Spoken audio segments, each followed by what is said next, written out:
Ward opened her eyes to darkness and pain. The emergency lights of her escape pod flickered weakly, casting red shadows across her bloody uniform. Her head throbbed where it had struck the console during her desperate escape from the diplomatic vessel. Handshake. The mission was supposed to be simple. Make contact with the alien delegation, establish peaceful relations, return home heroes. Instead, the Imperial cruisers had appeared without warning, their weapons reducing the handshake to floating debris in seconds. Alice checked the pod's systems. Life support was failing. Communications dead. Navigation barely functional. According to the readings, she was drifting in unknown space, far from any charted human outposts. She tried not to think about her crewmates, all 147 of them, gone in an instant of fire and vacuum. This isn't how first contact was supposed to go, she whispered to herself, pressing a bandage against the gash on her forehead. A sudden jolt threw her against her restraints. The pod's sensors blared in alarm as something large engulfed the tiny craft. Alice reached for the emergency pistol stored beneath her seat, ready to face whatever horror awaited her. The pod door hissed open. Standing before her was a tall, reptilian being with emerald scales and 4 yellow eyes that blinked in sequence. "You are injured," the creature said in surprisingly good English. "Come. Our medical bay can treat you." Alice kept her pistol raised. "Who are you? Why should I trust you?" The alien made a gesture that might have been a shrug. "I am Captain Zoltak of the merchant vessel Riverwind. And you need not trust me, human, but you will die in that pod within 6 hours. Your choice is simple." Pain shot through Alice's leg as she tried to stand. Looking down, she saw a piece of metal embedded in her thigh. With a grunt, she holstered her weapon and allowed the alien to help her from the pod. The ship was warm, almost uncomfortably so, with corridors designed for beings larger than humans. Strange smells filled the air, spices and oils Alice couldn't identify. The medical bay was equally alien, with gel-filled beds instead of traditional ones. As alien devices worked to heal her wounds, Zoltak explained what had happened. "The Galactic Empire has been planning this for months. They claimed human ships attacked 3 Imperial outposts near the Cygnus Arm." "That's impossible," Alice protested. "We barely have ships that can reach our own Mars colony. We certainly don't have vessels that could reach Imperial territory." "Of course not." Zoltak's scales rippled in what Alice would later learn was their version of nodding. The attacks were carried out by Imperial ships disguised with human markings, a deception to justify what comes next. Which is what? The Senate votes in 3 days on whether to classify humans as a dangerous species requiring containment. It is their term for invasion and resource acquisition. Alice struggled to sit up. "We need to warn Earth. Your world is too far, and Imperial ships are blocking all routes. But there may be another way." Zoltak paused, his inner eyelids blinking rapidly. "The Senate must hear the truth." "How can I possibly reach the Senate?" Alice asked. "I don't even know where it is." "The Imperial core world of Centrum Prime. The heart of galactic civilization. I can get you there, though it means risking my ship and crew." "Why would you help me?" "Your people must be part of this empire. The Varric are reluctant allies, forced to join centuries ago. Many of us remember freedom." Zoltak pointed to scars running down his neck. "Some of us bear the marks of Imperial persuasion techniques." As Alice's wounds closed under the influence of advanced medicines, she made her decision. She would not allow Earth to fall victim to Imperial lies. Somehow, she would reach this Senate and reveal the truth. "Take me to Centrum Prime, Captain. The fate of my species depends on it." Zoltak made a sound like stones grinding together. A Varric laugh. "You humans truly are as stubborn as the rumors say." "Very well, Commander Ward. We depart immediately." The merchant ship slipped away into the darkness of space, carrying Earth's only hope toward the heart of an empire that already considered humanity its enemy. The river wind traveled for 3 days through what Zoltak called shadow routes, paths through space known only to smugglers and those who wished to avoid Imperial patrols. Alice spent the time learning about the Empire, the Senate, and the thousands of alien species that made up galactic society. "We cannot simply walk into the Senate," Zoltak explained, as they shared a meal in the ship's galley. The food was strange. Purple cubes that tasted like beef and orange liquid that burned Alice's throat but gave her energy. "As a human, you would be arrested immediately." "Then how do we get in?" Alice asked. "We need help from someone who knows the system well. Fortunately, I know just the being." The ship docked at a space station that looked like a giant metal mushroom. Hundreds of vessels of different shapes and sizes were attached to its curved surface. Inside, aliens of all descriptions moved through crowded markets. Some floated in the air, others slithered on many legs, and some Alice couldn't even tell which end was the front. Zoltak led her to a dimly lit bar where the air was thick with sweet-smelling smoke. In the corner sat a figure wearing a dark hood. As they approached, the figure looked up, and Alice gasped. It was a human face, tanned and weathered, with a scar running across one cheek. "Alice Ward, meet Joe Martinez," Zoltak said. Joe studied her with careful eyes.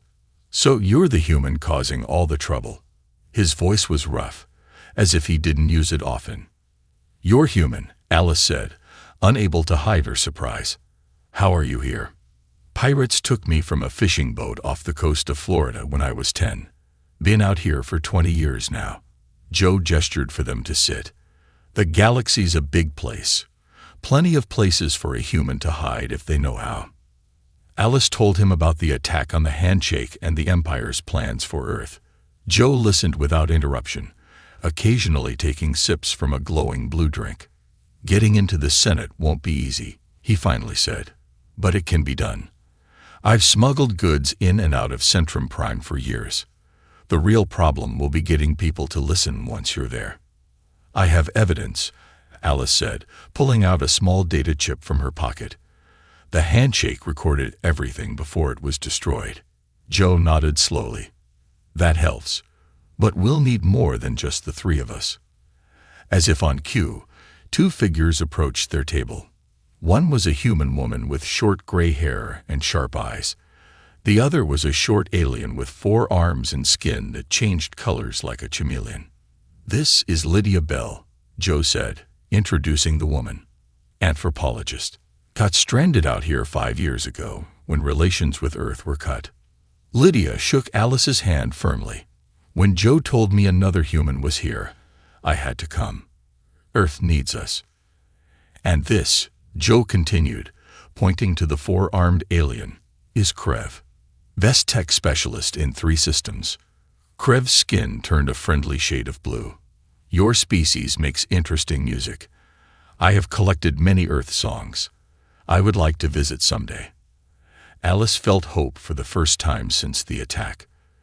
"There's one more person we need," Joe said. "Molzer will meet us on Centrum Prime. Former Imperial intelligence. Got kicked out for having a conscience. They spent hours planning. Joe knew a cargo ship that would take them to the Imperial core. Lydia had studied the Senate procedures and knew when the vote on humanity would happen. Krev could forge the identification they would need.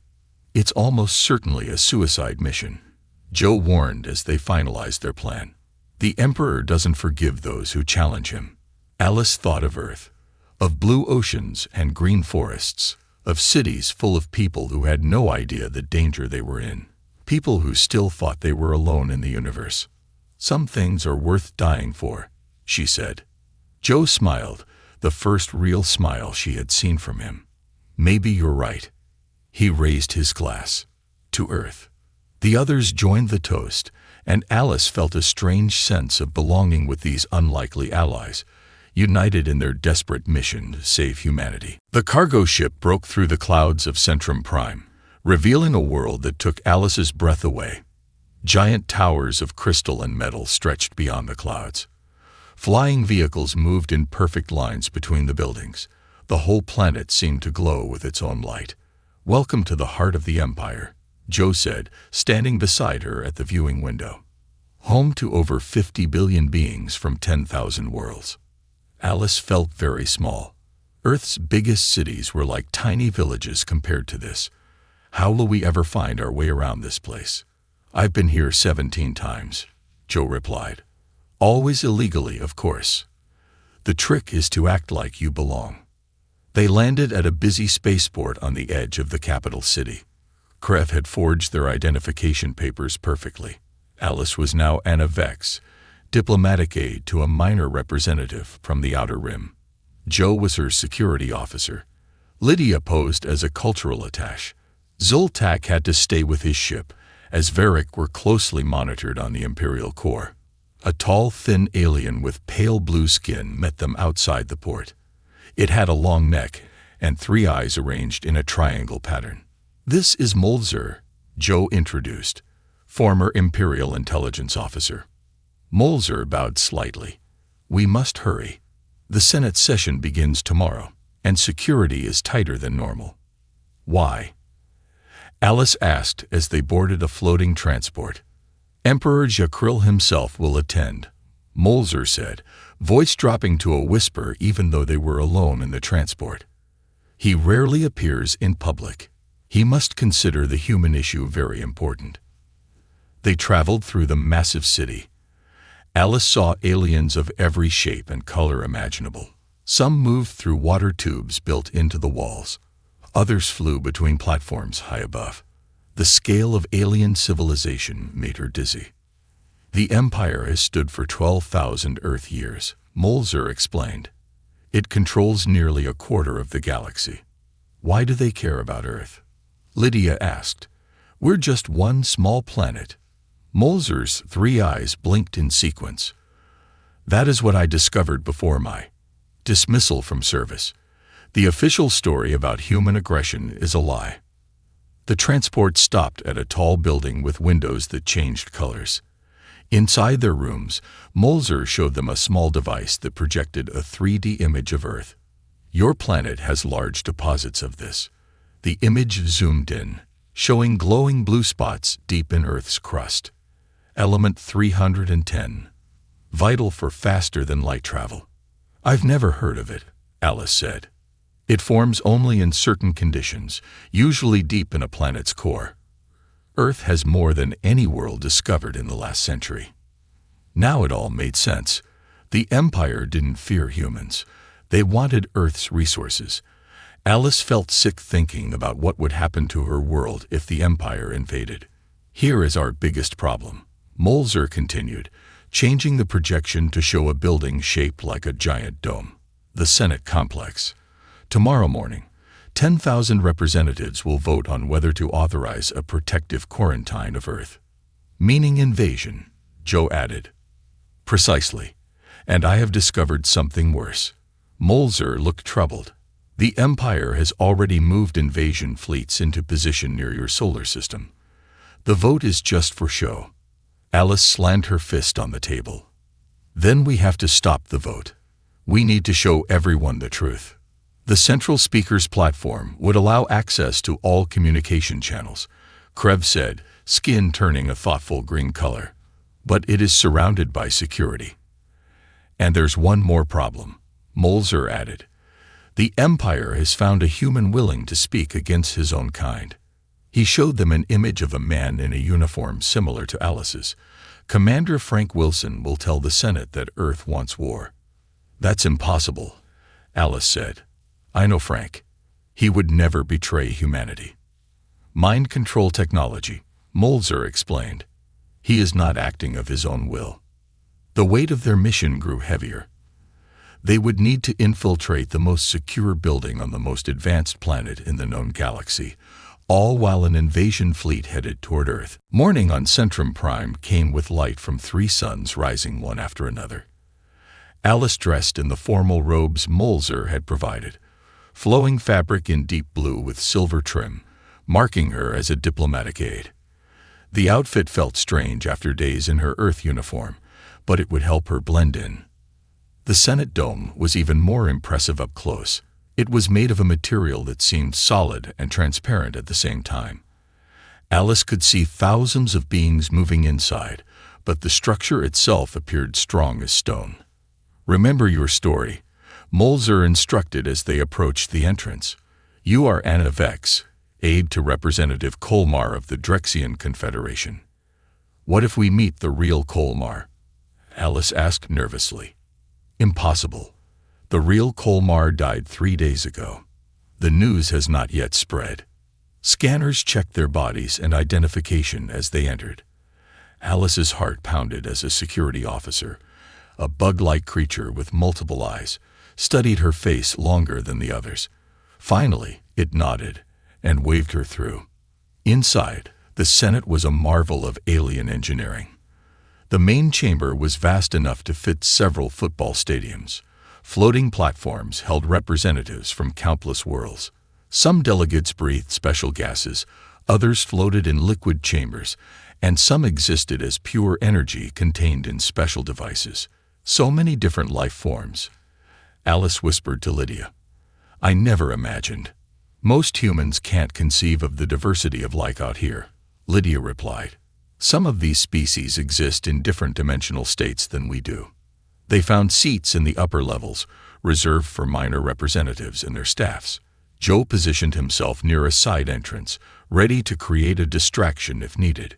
Krev had slipped away to access the building's computer systems. A hush fell over the chamber as a tall figure entered through a special door. The Emperor Jakril stood nearly 9 feet tall, with skin so pale it was almost transparent. Alice could see multiple organs pulsing inside his body. A crown of glowing metal floated above his elongated head. "The living god," Molzer whispered with disgust. "Ruler of 1 trillion beings across 50,000 worlds." The Emperor raised 4 slender arms, and his voice echoed through the chamber without any visible amplification device. "Honored representatives of the Galactic Senate," he began, his voice smooth and pleasant despite his alien appearance. "We face a grave threat to our peaceful civilization." Images appeared in the air, what looked like Earth ships firing on Imperial outposts. Alice knew they were fakes, but they seemed convincing. "The species known as humans has demonstrated unusual aggression and technological development," the Emperor continued. "Their attacks on our peaceful outposts cannot be ignored." The images changed to show Earth cities, but they were edited to look dark and threatening. Military parades were shown without context. Scenes of action movies were presented as if they were real events. "Despite our attempts at peaceful contact, they have chosen violence," the Emperor said. "And now, I present a representative of Earth itself, who will confirm the danger his own kind presents." From a side entrance came a human figure in an Earth uniform. Alice's stomach turned as she recognized Frank Wilson, her former commander.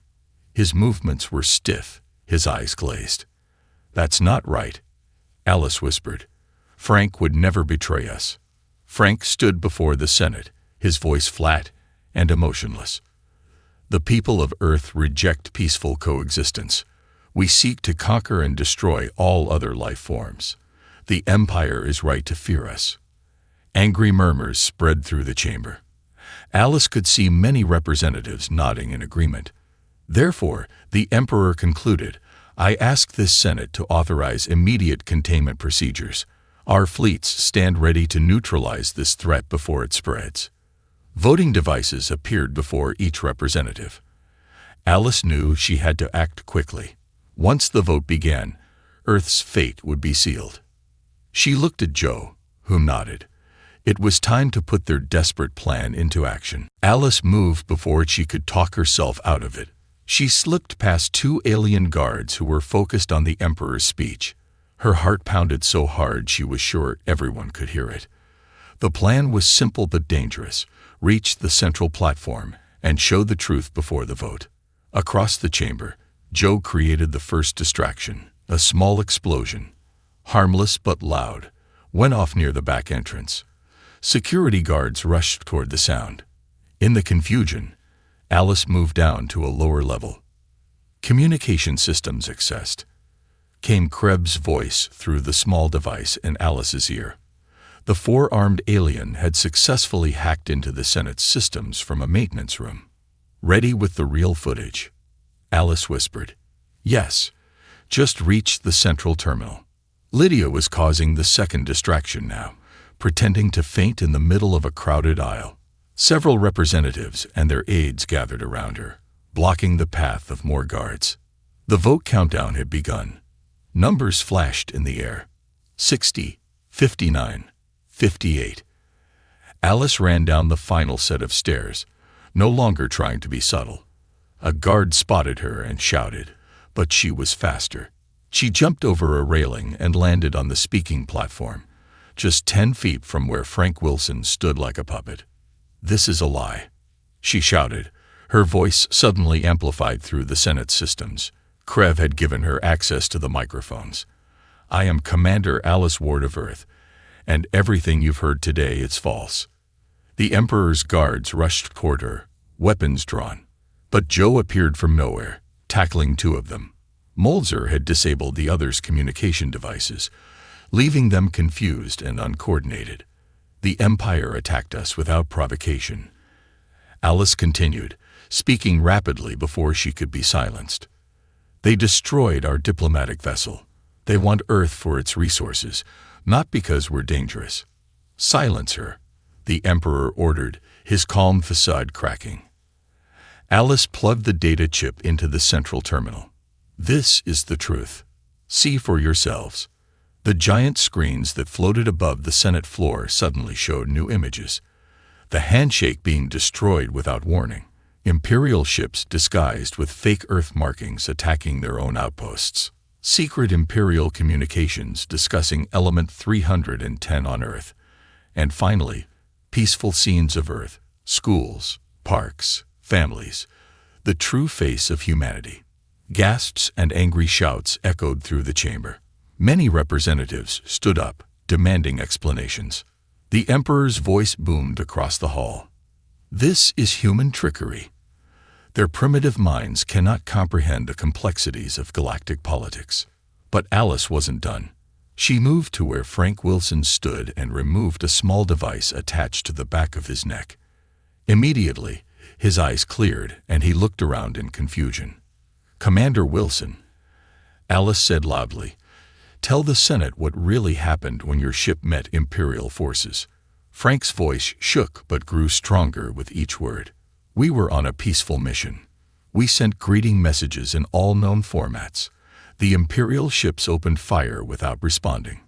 They took me prisoner and did something to my mind." The Senate erupted in chaos. Several representatives of species that had suffered similar treatment by the Empire began shouting accusations. Others demanded immediate investigations.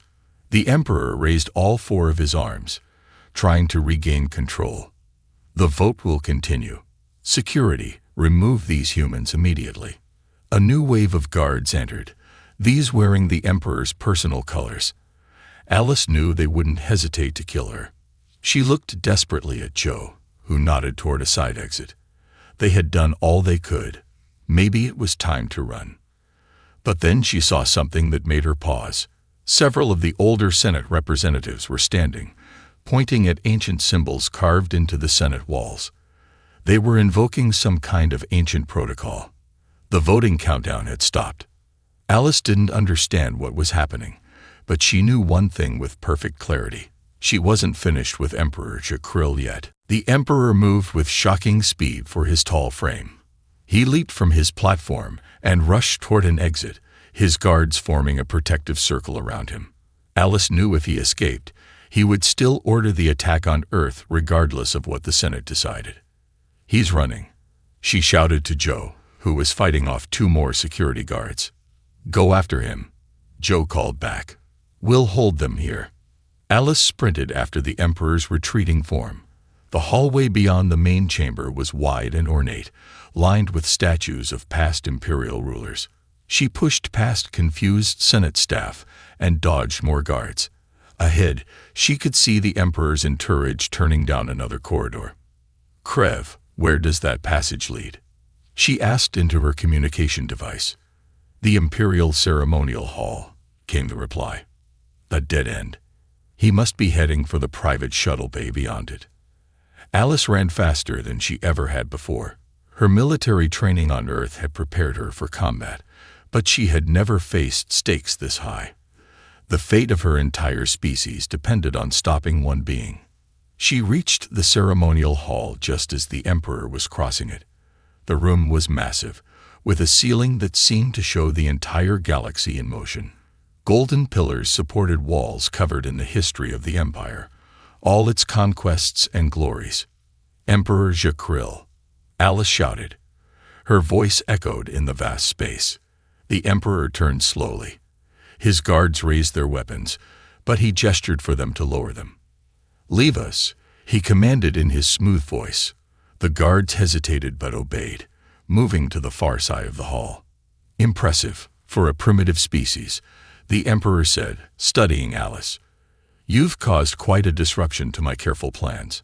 Your plans to invade my world and steal our resources, Alice replied, walking closer. To murder billions of innocent people. The Emperor's translucent skin rippled with what might have been amusement. Resources are merely allocated to those advanced enough to use them properly. Your kind would waste element 310 on crude devices and petty wars. That's not your decision to make. Everything in this galaxy is mine to decide. The Emperor hissed, his calm facade breaking. I have ruled for 3 of your human centuries. I have overseen the conquest of 1,000 worlds. Your pathetic planet is nothing. Alice realized with horror that the Emperor wasn't just speaking for effect. He truly believed himself a god among lesser beings. The cleansing fleet is already approaching your solar system, the Emperor continued. Nothing the Senate decides matters now. Earth will be mine before the next cycle begins. Alice felt cold fear grip her heart. Call them off. Now. The Emperor laughed, a sound like breaking glass. Or what, human? You have no power here. Without warning, the Emperor's arm extended, revealing the hidden energy weapon. The blue beam shot past Alice's head, burning her cheek. She rolled to the side as another shot hit the floor where she had stood. I don't usually dirty my hands with combat, the Emperor said, advancing on her. But for you, I'll make an exception. Alice looked around desperately for a weapon. She grabbed a ceremonial staff from a nearby display and used it to deflect the next energy beam. Your primitive reflexes are impressive, the Emperor noted, firing again and again. But futile. One shot hit Alice in the shoulder, sending waves of pain through her body. She fell to one knee, but didn't drop the staff. Any final words before I end your species' brief moment in galactic history? The Emperor asked, standing over her. Alice noticed something on the Emperor's belt, a small communication device. It had to be his direct link to the fleet approaching Earth. With a surge of desperate strength, Alice swung the staff at the Emperor's legs. He stumbled, surprised by the attack. She leaped to her feet and tackled him, both of them crashing to the floor. This is for Earth, she growled, as they began to struggle across the polished floor of the ceremonial hall. The Emperor was stronger than he looked. His thin arms had the power of steel cables, and his height gave him leverage.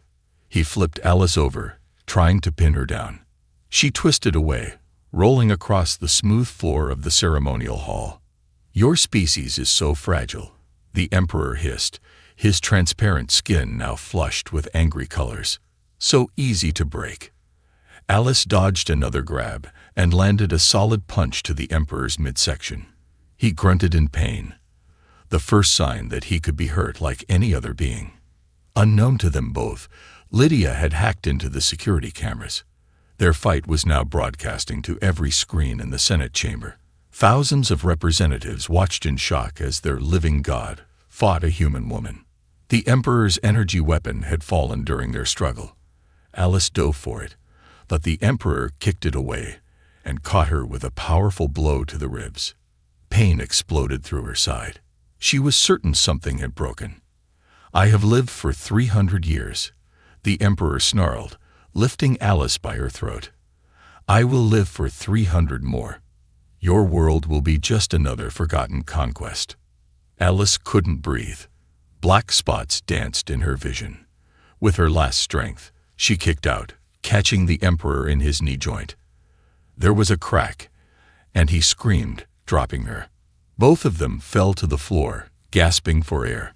The Emperor crawled toward his communication device, which had fallen from his belt. Alice knew if he reached it, he could still order Earth's destruction. With a desperate lunge, she grabbed his ankle. The Emperor turned, rage distorting his elegant features. He struck her across the face with his fist. Blood filled Alice's mouth, but she held on. You cannot win, the Emperor spat. I am the ruler of 1 trillion beings. You are nothing. Alice remembered her home, the forests where she had played as a child, the ocean she had swum in. The cities full of people who had no idea that their fate was being decided in this moment, on a world they didn't know existed. I am humanity, Alice whispered.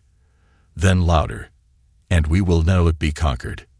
She pulled the Emperor toward her and smashed her forehead into his face. His skin, so delicate despite his strength, split open. Blue blood sprayed from his nose.